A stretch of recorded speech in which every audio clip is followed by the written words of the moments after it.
Small Talk.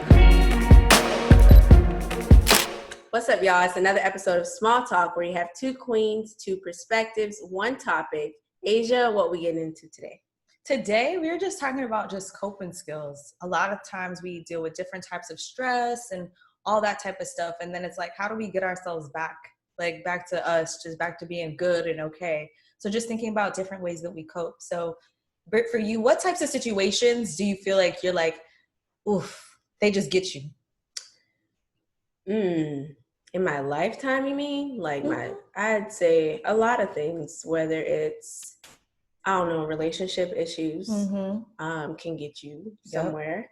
I feel like being a mom can get me somewhere. Just dealing with your friends, work folks. There's a lot of situations that have put me in a place that was very high stress, especially now during this pandemic, we're home. So I feel like my stress has been on another level in terms of just trying to balance things out. And I'm happy that we're talking about coping today because it's something that I actually struggled with throughout 2020 because I didn't, the outlets that I'm used to cope with certain things, they're non-existent right now because the world is kind of shut down. Right. So I had to look into different things to kind of cope with certain situations that I was faced with. So just to give an example, I guess the biggest thing for me right now is virtual school for my little one. And it's been very difficult because she's young.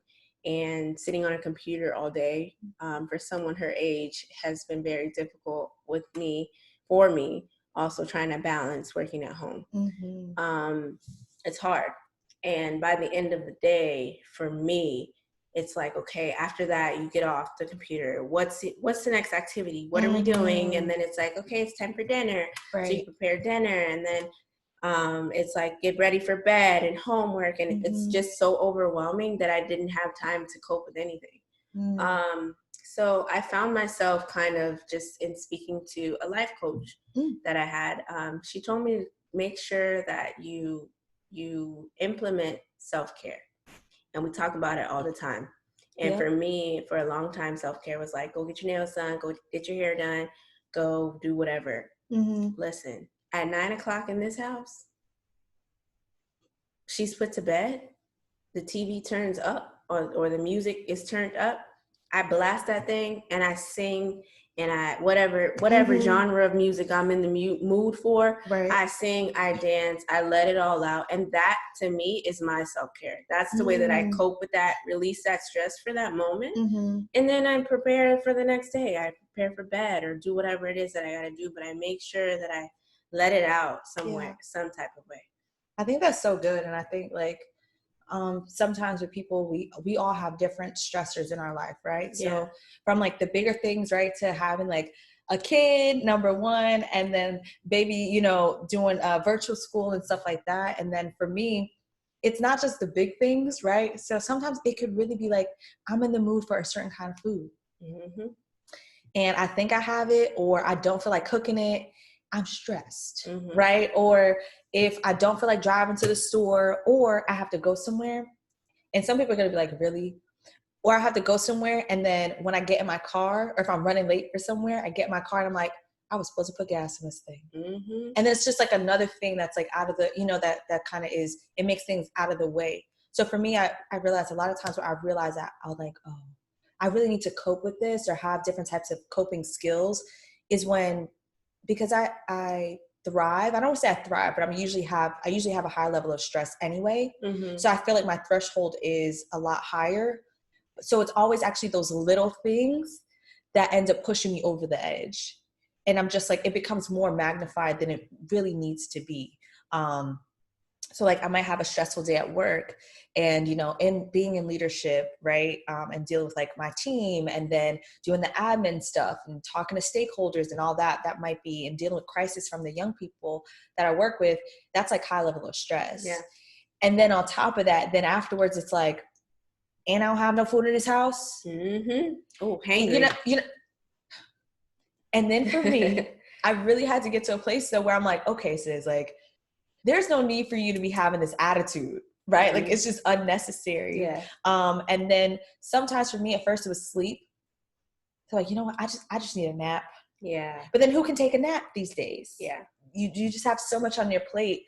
So for me, I think what's in I'm going to say my coping skills toolkit, if you will, it's something that I actually implemented. What's having a self-care budget? So my birthday is at the end of closer to the end of the year. If y'all know from season 1 when we had our our birthday episode, our birthday's in October. So for me, from October, so I usually save up all year for the bigger self-care things. And then from October through the end of the year, I do things for myself, right? And I spend that money on me, however I feel that I need to. But during the year and stuff like that, it's just small things. So I'll just have a spa day, right? I'll listen to an audiobook, or I'll just spend a weekend taking a break. Yeah. I'm not going to focus on work. I'm actually not even going to hang out with my friends. I'm really just going to sit here, do a little pedicure maybe, right? Do my nails or something, and just read a book. And really prioritizing that self-care. So I like that. So listening to music, we have dancing a little bit. I think having your support person, right? So Brittany was talking about her life coach and stuff like that. And then just being able to, and even good food. Good food. Let me tell y'all, that is probably one of my favorite coping tools, because so people like to, stress eat, don't stress eat, it's bad for you, don't whatever. That is very true. You shouldn't. There's a lot of foods out there that is very, very bad for you. We all know this. But there is some times where you need some self-satisfaction, and you need to indulge in those things. Why? Because they need to produce endorphins that make you happy. That's right. And that means if I need to go to the refrigerator and grab the Haagen-Dazs ice cream, then that's exactly what I'm going to do. I think if you do those things in spurts, periodically, in doses, it's okay to indulge in those types of things for that temporary satisfaction that can ultimately alter your mood. Because we talk about setting the tone of our day. We talk about setting the tone of, anything in general. But if you're in a bad mood, how can you possibly be okay, I'm going to be happy? No, reality is that things happen in your life that sometimes you just can't control, and no matter how bad you try and set the tone to be happy, or I'm going to choose to be happy today, great, that's great that your mindset is there, but sometimes that whatever the circumstance is, it doesn't allow you to make that choice immediately. So you might have to do something for yourself, or to put you in a space to be listen, I told myself that it doesn't matter what's happening around me, today is going to be a productive day. So if you told yourself, today's going to be a great day, start, boom, you can't find your favorite purple pants, or they rip down the back. That's cool. You're not about to ruin my day. I'm going to find the red pants. Okay, fine. And you go outside, you got a job interview to be at 10 o'clock, got your red pants on, all the tires on your car is flat. Now what? Oh yeah, that little self-talk that you had about today being a happy day, you cannot make me believe for 1 second that you're oh yay, I got 4 flat tires. No, it's okay to live in the real world at that particular moment. You weren't feeling the best. So what do you have to do to get yourself out of that space? And that's what we're talking about in terms of coping with things and trying to make the best outcome out of the circumstance that you're temporarily in, because every circumstance is temporary. So I feel like there's a lot of ways to cope with things. Talking to your friends is one of those big things for me. Listening to music, we talked about. Dancing is another one. But one that I wish that I would do more of is reading. I feel like reading is fundamental, and it makes you learn a lot.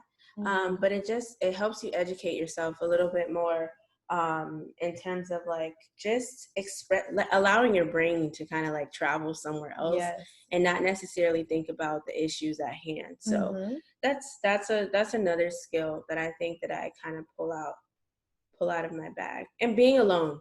Thank you for saying that, because a lot of people feel like I need a friend to talk to. I need to be with somebody else in order to do something for me. Being alone and being one with yourself has probably been one of the best things to do, because you get to be one with you and figure out what you need for you by yourself.